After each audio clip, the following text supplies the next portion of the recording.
Address پر آپ کو ادارہ کی طرف سے ڈاک ملنی چاہیے۔ یہاں پر آپ نے اپنا ایڈریس لکھنا ہے، سٹی، تحصیل اور ڈسٹرکٹ بھی لکھ دینا ہے۔ اب ہم آ گئے ہیں اپلیکیشن فارم کے پیج نمبر 2 پر، اور یہاں پر آپ نے کوالیفیکیشن معلومات لکھنی ہے، یعنی degree title, main subjects, passing year, total marks, obtained marks, percentage, passing year, division grade, institute, یہ آپ نے یہاں پر فل کر لینا ہے۔ اس کے بعد اپلیکیشن انڈر ٹیکنگ ہے کہ آپ نے بیان حلفی کہ آپ نے اوپر جو تمام معلومات لکھی ہیں اس کا بیان حلفی جمع کرائیں کہ آپ نے تمام تر معلومات بالکل درست دی ہیں۔ سگنیچر اور ڈیٹ، اور ایٹ دا اینڈ آپ نے اپنا لیفٹ ہینڈ کا تھم بھی یہاں پر لگا دینا ہے۔ اب باری آ گئی ہے کہ جی آپ نے اپلیکیشن فیس کیسے پے کرنی ہے، اس کا کیا طریقہ کار ہے۔ تو آپ آن لائن موبائل ڈپازٹ یعنی ایزی پیسہ کے ذریعے سے بھی اپنے ٹیسٹ کی فیس جو ہے وہ جمع کروا سکتے ہیں۔ اس کا مکمل طریقہ کار کیا ہے؟ سٹیپ نمبر 1 ہے کہ آپ نے ایزی پیسہ ایپ کھول کر آپ نے پیمنٹ کے آپشن پر آپ جانا ہے۔ سٹیپ نمبر 2، پیمنٹ کے آپشن میں موجود کارپوریٹ شارٹ نیمز کے آپشن پر کلک کرنا ہے۔ سٹیپ نمبر 3، ای پی آر کے نام پر کلک کر کے 430 روپیز فیس کا اندراج کریں اور پے ناؤ کر دیں۔ فیس جمع ہونے پر آپ کو ایک ٹرانزیکشن آئی ڈی ملے گی، یہ نوٹ کر لیں اور اپنے form per us I D کا اندراج کرنا ہے۔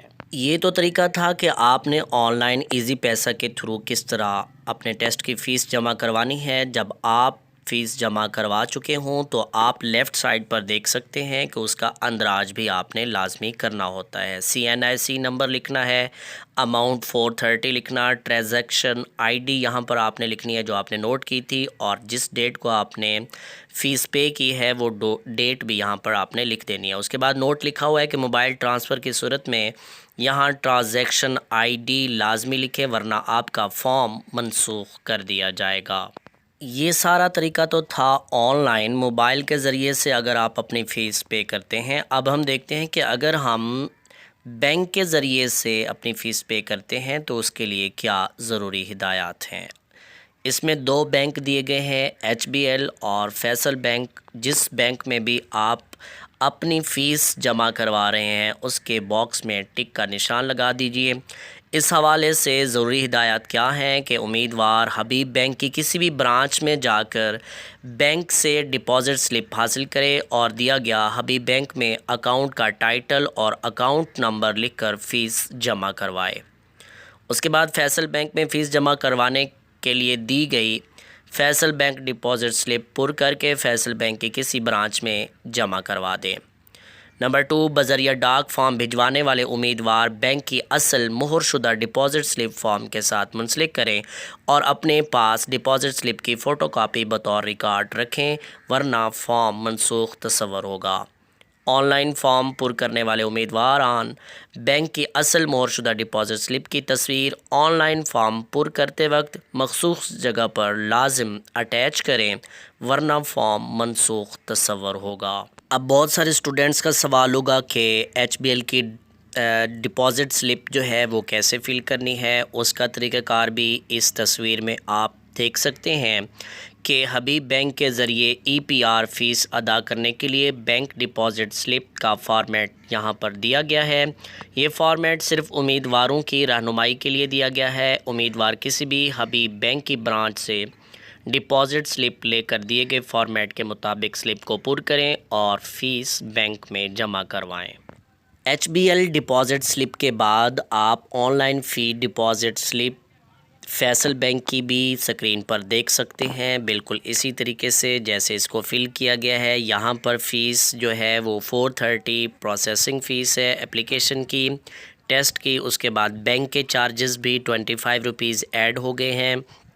تو اگر آپ فیصل بینک میں فیس پے کریں گے تو اس کی ٹوٹل اماؤنٹ بنے گی 455۔ یہاں یہ بات بھی یاد رکھیں کہ کسی ایک برانچ میں یا آپ فیصل بینک میں فیس ڈپازٹ کروائیں یا HBL میں، کسی ایک میں آپ نے اپنی فی ڈپازٹ کروانی ہے۔ اگر آپ کو ہماری آج کی ویڈیو پسند آئی ہو تو لازمی طور پر لائک کر دیجیے گا اور کمنٹ سیکشن میں اپنے خیالات کا اظہار ضرور فرما دیجیے گا۔ تب تک کے لیے اللہ حافظ۔